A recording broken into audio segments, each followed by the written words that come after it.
বুয়েটের ছাত্র আবরার ফাহাদ হত্যা মামলায় ২০ আসামি মৃত্যুদণ্ড এবং ৫ জনের যাবজ্জীবন সাজা বহাল রেখেছে হাইকোর্ট।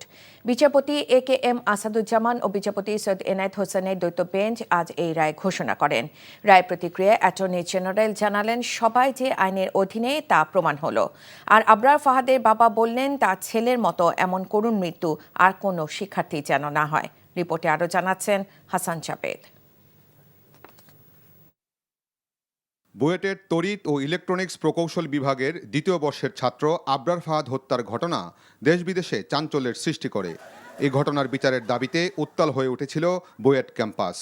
ঘটনার 2 বছর পর ঢাকার দ্রুত বিচার ট্রাইব্যুনাল 20 আসামিকে মৃত্যুদণ্ড এবং 5 জনকে যাবজ্জীবন সাজা দেয়। এরপর হাইকোর্টে ডেথ রেফারেন্স, জেল আপিল ও আপিলের দীর্ঘ শুনানি শেষে রোববার রায় ঘোষণা করে আদালত। এ সময় আদালত কক্ষে আবরারের বাবা, ভাই এবং আসামিদের স্বজনরা উপস্থিত ছিলেন। এই ঈদে জামা জুতো অ্যাক্সেসরিজের ডিসকাউন্ট। 20 জনের নিম্ন আদালত ফাঁসি দিয়েছিলেন, 5 জনের যাবজ্জীবন দিয়েছিলেন এবং সেটা বহাল আছে।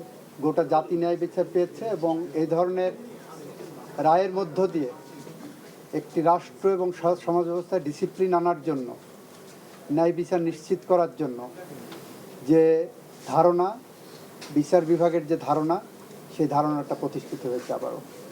রায়ে ন্যায় বিচার পেয়েছেন বলে জানান আবরারের বাবা এবং ভাই।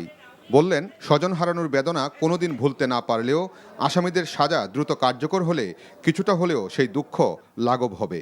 আমরা চাই যাতে এই রায়টা কার্যকর হয়, সেই জন্য এটা ব্যবস্থা করা হয়। ভবিষ্যতে যাতে আপনার মধ্যে যাতে আর কোনো ছাত্র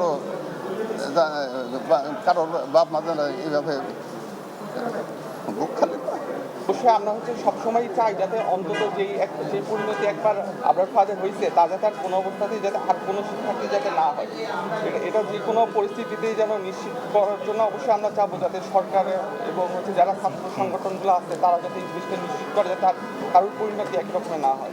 2019 সালের 6 অক্টোবর বুয়েটের শেরেবাংলা হলে তৎকালীন সরকার সমর্থক ছাত্র সংগঠন ছাত্রলীগের নেতাকর্মীদের হাতে নিহত হন আবরার ফাহাদ। এই ঘটনায় আবরারের বাবা চকবাজার থানায় হত্যা মামলা করেন।